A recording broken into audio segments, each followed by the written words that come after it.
മതിയടേ വാ. ഓക്കെ,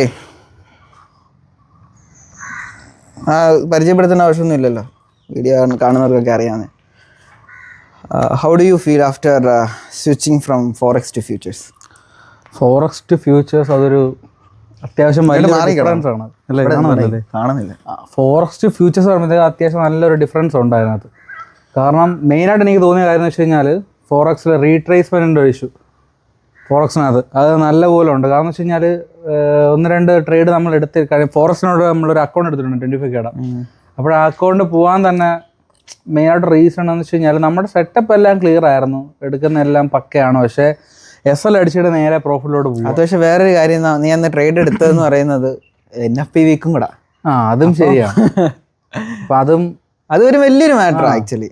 അതും ഒരു മാറ്റർ. നമ്മൾ ആക്ച്വലി ആ ഒരു സമയത്ത് ഞാൻ പറയുന്നത് ട്രേഡ് ചെയ്യരുതെന്ന് NFP വീക്കിൽ. നമ്മൾ പിന്നെ വേറെ ഒരു ഏറ്റവും ഇമ്പോർട്ടൻ്റ് ആയിട്ടുള്ള ഒരു കാര്യം കമ്മീഷൻ. സ്പ്രെഡ് കമ്മീഷന് നമ്മൾ 15%, 20, 25, 30 അങ്ങനെ പോവുകയാണ് കമ്മീഷന്. പക്ഷെ നേരെ നമ്മൾ ഫ്യൂച്ചേഴ്സിലോട്ട് സ്വിച്ച് ചെയ്തപ്പോഴത്തേക്കും 0%. വലിയ ഒന്നുമില്ല.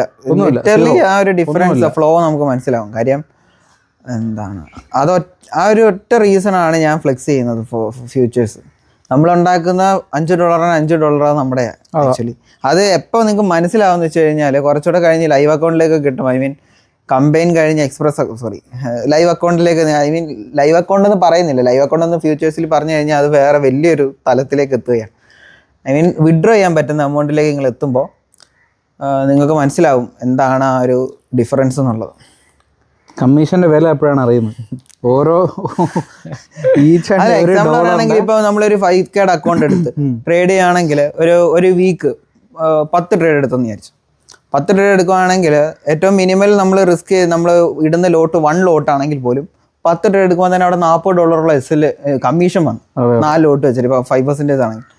അപ്പം നമ്മൾ ഐഡിയലി നമ്മൾ ചിലപ്പോൾ 1 ലോട്ട് അല്ലായിരിക്കും എടുക്കുന്നത്. കുറച്ചുകൂടെ റിസ്ക് റിവാർഡ് നമുക്ക് കിട്ടുവാണെങ്കിൽ ചിലപ്പോൾ 2 ലോട്ട് എടുക്കും, 3 ലോട്ട് എടുക്കും, 4 ലോട്ട് എടുക്കും. ഇങ്ങോട്ട് മാറിക്കണം ഇവിടേക്ക്. 2 ലോട്ട് എടുക്കും, 3 ലോട്ട് എടുക്കും, 4 ലോട്ട് എടുക്കും, 5 ലോട്ട് വരെയൊക്കെ എടുക്കുന്ന ട്രേഡ്സ് ഉണ്ട്. ഇത്രയും കമ്മീഷൻ കൂടുക. അപ്പോൾ at the end of the week നമ്മൾ നോക്കുമ്പോൾ നമ്മുടെ കമ്മീഷൻ എന്ന് പറയുന്നത് അക്കൗണ്ടിൻ്റെ 1% or 1%, 2% അടുത്തോളം വരുന്നുണ്ട്. അപ്പോൾ അതുകൊണ്ട് കമ്മീഷൻ എന്ന് പറയുന്ന ഒരു സാധനം നല്ല രീതിയിൽ മനസ്സിലാക്കി ട്രേഡിൻ്റെ എണ്ണം കുറച്ച് ട്രേഡ് ചെയ്തെങ്കിൽ മാത്രമേ ഫോറക്സിൽ നമുക്ക് ആ ഒരു രീതിയിൽ ട്രേഡബിൾ ആക്കി മുമ്പോട്ട് കൊണ്ടുപോകാൻ പറ്റത്തുള്ളൂ. അതൊരു വലിയൊരു കാര്യം. സസ്റ്റൈനബിളായിട്ട് മുമ്പോട്ട് പോകണമെന്നുണ്ടെങ്കിൽ അങ്ങനെ ഒരു പ്ലാൻ വേണം. പിന്നെ ഫ്യൂച്ചേഴ്സ് എന്ന് പറയുമ്പോഴത്തേക്കും എന്താണ്, സിമ്പിളാണ് പക്ഷേ അത്രയ്ക്ക് സിമ്പിൾ അല്ല എന്ന് വേണമെങ്കിൽ പറയാം. അതായത് ചെയ്യേണ്ട കാര്യം കറക്റ്റായിട്ട് നമുക്ക് കുറച്ച് ഫോം ഉള്ളവർ നല്ല രീതിയിൽ പണി മേടിക്കും ഫ്യൂച്ചേഴ്സിൽ. അതായത് പെട്ടെന്ന് ട്രേഡ് മിസ്സാകുമോ എന്ന് പറഞ്ഞ് ചാടിക്കറി എൻട്രി, അങ്ങനെ ഒരു സംഭവം. കാര്യം ഇപ്പം 9:30 ഓപ്പൺ എന്ന് പറയുകയാണെങ്കിൽ കറക്റ്റ് 9:30 ഓപ്പൺ നമുക്കൊരു എൻട്രി എന്തുവാണെങ്കിലും ഉണ്ട്. പക്ഷെ ചില സമയത്ത് നമുക്കത് കിട്ടത്തില്ല. ഈവൻ ആ ഒരു നമുക്ക് തന്നെ ലാസ്റ്റ് വീക്ക് നമുക്കൊരു 2 എൻട്രി മിസ്സായി. ഫസ്റ്റ് എൻട്രി നമ്മൾ മിസ്സാക്കിയതായിരുന്നു അത് ആക്ച്വലി. അതെടുത്തായിരുന്നു പണി കിട്ടിയത് ആക്ച്വലി. പക്ഷേ 2ാമത് എൻട്രി നമ്മൾ ലിറ്ററലി അത് ലൈവ് ട്രേഡ് ചെയ്തു. ലൈവ് ഫോറക്സിൽ ഫ്യൂച്ചേഴ്സിൽ ലൈവ് വന്ന സമയത്ത് അത് മിസ്സായി. കാര്യം 9:30 ഓപ്പൺ എന്ന് പറയുന്ന സ്റ്റോക്ക് മാർക്കറ്റ് ഓപ്പൺ എന്ന് പറയുന്നത് ഒരു ക്ലീൻ ഒരു സംഭവം അവിടെ പ്ലേ അപ്പ് ചെയ്യും. ഒരു മാനിപ്പുലേഷൻ, ഇപ്പോൾ AMD രീതിയിൽ നമുക്ക് വേണമെങ്കിലും പറയാം. അക്യുമുലേഷൻ ഇല്ല, മാനിപ്പുലേഷൻ ടു ഡിസ്ട്രിബ്യൂഷൻ. അപ്പം ജസ്റ്റ് ആ ടൈം ഫ്രെയിമിൽ ലിക്വിഡിറ്റി ഏതെങ്കിലും സ്വീപ്പ് ചെയ്തിട്ടുണ്ടാവും. സോ അവിടുന്ന് ഡയറക്ഷൻ എങ്ങോട്ടേക്കാണോ, നെക്സ്റ്റ് ഡ്രോൺ ലിക്വിഡിറ്റി എവിടെയാണോ ഹയർ ടൈം ഫ്രെയിം വെച്ചിട്ട് ടൈം ഫ്രെയിം അലൈൻമെൻറ്റ് ചെയ്ത് നിൽക്കുന്ന ഒരാൾക്ക് സിമ്പിളായിട്ട് അതിനകത്ത് നിന്ന് ആ ഒരു ട്രേഡ് എടുക്കാൻ പറ്റും. അവിടെ മിസ്സായി കഴിഞ്ഞ് കഴിഞ്ഞാൽ ആ ഒരു 9:30 to 9:45 to 10 മണി 10:15 വരെയുള്ള ഒരു മൂവ് മിസ്സായി കഴിഞ്ഞ് കഴിഞ്ഞാൽ പിന്നെ ഞാൻ എൻ്റെ ഒരു അണ്ടർസ്റ്റാൻഡിങ്ങിൽ റിവേഴ്സിലായിരിക്കും ക്ലോസിങ് മാക്രോയിലും ആ ഒരു സമയത്തൊക്കെ നടക്കുന്നത്. അത് ക്യാച്ച് ചെയ്യാനുള്ള ടെൻഡൻസി വരും. ആദ്യത്തെ ട്രേഡ് മിസ്സായതുകൊണ്ട് തന്നെ പിന്നെ നമുക്ക് ട്രേഡ് എടുക്കണം എന്നുള്ളൊരു മൈൻഡ് സെറ്റ് വരാനുള്ള ചാൻസ് ഭയങ്കര കൂടുതലാണ്. പക്ഷെ നമ്മളെപ്പോഴും നമ്മുടെ ആ ഒരു പ്ലാനോട് സ്റ്റിക്ക് ഓൺ ചെയ്തങ്ങ് നിൽക്കുക. നമ്മളെ ലേറ്റാക്കി നമ്മൾ എൻട്രി എടുക്കാറില്ല. അത് നല്ലൊരു മൂവ് കിട്ടിയാൽ മാത്രം നമ്മൾ എടുക്കും. ഞങ്ങൾക്ക് കാര്യം എന്താണ്, ഫ്യൂച്ചേഴ്സിലേക്ക് ട്രേഡ് ചെയ്യുമ്പോൾ അറിയാം നമുക്കൊരു ഫോറക്സിനെക്കാളും അത്യാവശ്യം നല്ല രീതിയിൽ സ്കെയിൽ ചെയ്യാൻ പറ്റും എൻ്റെ ഒരു അണ്ടർസ്റ്റാൻഡിങ്ങിൽ. കാര്യം ചെറിയൊരു മൂവിൽ തന്നെ നമുക്ക് നല്ല രീതിയിൽ ബുക്ക് ചെയ്യാൻ പറ്റും. പിന്നെ അധികം കോംപ്ലിക്കേഷൻസും ഇല്ല. കോംപ്ലിക്കേഷൻസ് ഞാൻ ഉദ്ദേശിച്ചാൽ ഇപ്പൊ മെറ്റയിലൊക്കെ ചെയ്യുന്നവർക്ക് മെറ്റയിലൊക്കെ യൂസർ, അതായത് എന്താണ് പറയണ്ട, യൂസ് ചെയ്യാനുള്ള ഒരു ഫ്ലോ ആണ് ഏറ്റവും കുറേയും കൂടെ ഒക്കെ അടുത്തത്. അതായത് നമ്മളിപ്പോൾ ട്രേഡിംഗ് വ്യൂവിൽ ഇപ്പോൾ ഒരു ട്രേഡ് കണ്ട്, ഫോറക്സിൽ ആ ട്രേഡ് കണ്ട്, അത് നേരെ പോയിട്ട് നമ്മൾ മെറ്റാഫൈൽ കാൽക്കുലേറ്റ് ചെയ്ത് റിസ്ക് ഇട്ട് കറക്റ്റായിട്ട് നമ്മൾ ഇടുമ്പോഴത്തേനും എങ്ങനെ പോയാലും ഒരു 5-6 സെക്കൻഡ് അവിടെ പോകും.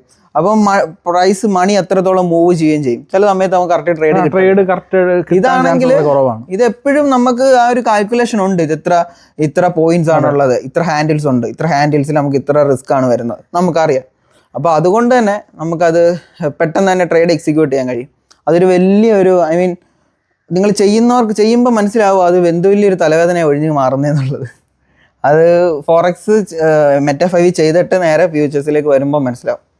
പിന്നെ ട്രേഡ് ലോക്കർ അതൊക്കെ ട്രേഡ് ചെയ്യാൻ എനിക്കറിയാം. ട്രേഡിംഗ് വ്യൂവിൽ തന്നെ ട്രേഡ് ചെയ്യാൻ പറ്റുന്ന പരിപാടിയുണ്ട്. അതിലും സ്പ്രെഡ് എന്ന് പറയുന്നൊരു വലിയൊരു ഇഷ്യൂ ഉണ്ട്. അവിടെയും പ്രൈസ് മാനിപ്പുലേഷൻസ് ഞാൻ കണ്ടിട്ടുണ്ട്. ലാസ്റ്റ് വീക്ക് ഒരു ഫണ്ടഡ് അക്കൗണ്ട് ഞാനിങ്ങനെ ട്രേഡ് ലോക്കർ ട്രേഡ് ചെയ്തപ്പോൾ forex.comലെ ചാർട്ടിൻ്റെ അകത്ത് ഇല്ലാത്ത ഡേറ്റാസ് ഇതിനകത്ത് ചിലതിന് ലോ എടുത്തിട്ടുണ്ട്, ഇവിടെ ലോ എടുത്തിട്ടില്ല, അങ്ങനെ ഇഷ്യൂ ഒക്കെ കണ്ടിട്ടുണ്ട്. സോ അതുകൊണ്ടാണ് ഞാൻ അങ്ങനെ പറഞ്ഞത്. പിന്നെ CMEയുടെ ഡേറ്റയാണ്, no one can manipulate it. So അതുകൊണ്ടൊക്കെ ഒരു ട്രസ്റ്റ് ആയിട്ട് നമുക്ക് നമ്മുടെ സെറ്റപ്പ് മാത്രം ഫോളോ അപ്പ് ചെയ്താൽ മതി എന്നുള്ളൊരു രീതി. നമ്മുടെ സെറ്റപ്പ് മാത്രം ഫോളോ, അവിടെ എക്സ്റ്റേണൽ ബാരിയർ ഒന്നുമില്ല. അതാണ് ഇതിൻ്റെ ഒരു ബ്യൂട്ടി. മറ്റേതാണെങ്കിൽ നമ്മൾ ഓക്കെ കമ്മീഷൻ ഇത്ര പോകും, അല്ലെങ്കിൽ സ്പ്രെഡ് ഇത്ര, നമ്മുടെ സ്റ്റോപ്പ് ലോസ് കുറച്ചുകൂടെ താക്കണം, അല്ലെങ്കിൽ കയറ്റി വെക്കണം എന്നുള്ളതെല്ലാം നമ്മുടെ മൈൻഡിൽ കൂടെ റൺ ചെയ്യും. ഇവിടെ ജസ്റ്റ് ആ ഒരു തോട്ട് പ്രോസസ്സ് മാത്രം മതി. അതായത് just you need to follow the setup. അതാണ് ഇതിൻ്റെ ഏറ്റവും വലിയൊരു ബ്യൂട്ടി. പിന്നെ ന്യൂയോർക്കാണ് ട്രേഡ് ചെയ്യുന്നത്. 9:30 ഓപ്പൺ എന്ന് പറയുമ്പോൾ ഇന്ത്യൻ ടൈം 7 മണി ഈവനിങ്. നല്ലൊരു ബെസ്റ്റ് ടൈമും കൂടെയാണ്. കാരണം വെച്ച് കഴിഞ്ഞാൽ മറ്റേന്ന് പറയുമ്പോഴത്തേക്കും ഒരു സമയമില്ലാതെ എല്ലാവർക്കും അങ്ങനെയല്ല. കാര്യം പറയുകയാണെങ്കിൽ രാവിലെ വർക്കൗട്ടും കഴിച്ചിട്ട് ഫ്രഷ് ആയി ഇരുന്നിട്ട് വേണം ട്രേഡ് ചെയ്യാൻ. ഭയങ്കര ആ ടൈം എന്ന് പറയുമ്പോഴത്തേക്കും ചെറിയൊരു റെസ്റ്റ് വേണ്ട ടൈമിൽ ഇച്ചിരി പാടാണ്. ഇത് അടിപൊളിയാണ്. നമ്മളെ പരിപാടികളെല്ലാം കഴിഞ്ഞ് ഫ്രഷ് ആയിട്ടിരിക്കുക ഈവനിങ്. അതൊക്കെ പിന്നെ ചിലർ ജോലി ചെയ്യുന്നവരാണ്. അതൊക്കെ ഓരോരുത്തരുടെ നമ്മുടെ പേഴ്സണൽ കാര്യമാണ് പറഞ്ഞത്. അത് ഏറ്റവും വലിയൊരു ഡിഫറൻസ്.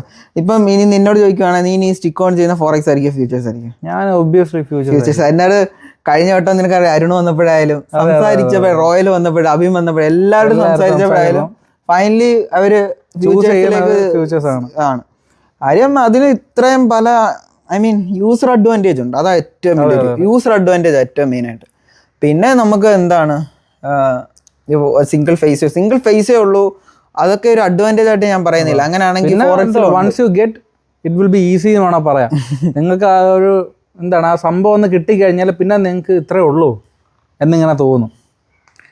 അത് രണ്ട് രീതിയിൽ ബാധിക്കുക. ഇത്രേ ഉള്ളോ എന്നുള്ളൊരു നെഗറ്റീവ് തോട്ടും വരാം. അതൊരു ഇത്രേ ഉള്ളോ പിന്നെ ലൂപ്പിലേക്ക് പിന്നെ വീഴാനും ചാൻസ് ഉണ്ട്.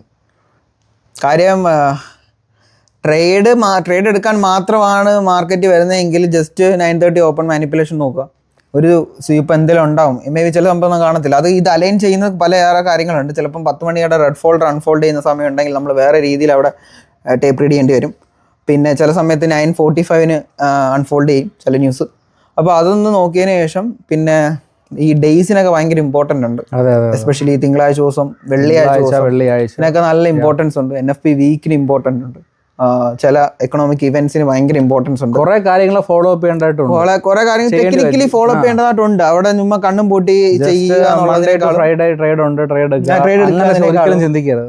നമ്മുടേതായിട്ടുള്ള സമയം സെറ്റ് ചെയ്ത് വെക്കുക, ആ സമയത്ത് മാത്രം കയറുക, ട്രേഡ് എടുക്കുക. ഞാൻ നേരത്തെ ഇതിനറിയാം, രാവിലെയൊക്കെ ട്രേഡ് എടുത്ത് അയച്ചു കൊടുക്കും. അതിപ്പോഴല്ല, മുമ്പത്തെ കാര്യം. പക്ഷെ ഇപ്പം നമ്മളൊരു ടൈമുണ്ട്. ഞാൻ മൈൻഡിലൊരു ടൈം ഫിക്സ് ചെയ്ത് വെച്ചിട്ടുണ്ട്, ഞാൻ എഴുതി വെച്ചിട്ടുണ്ട് ഇവിടെ.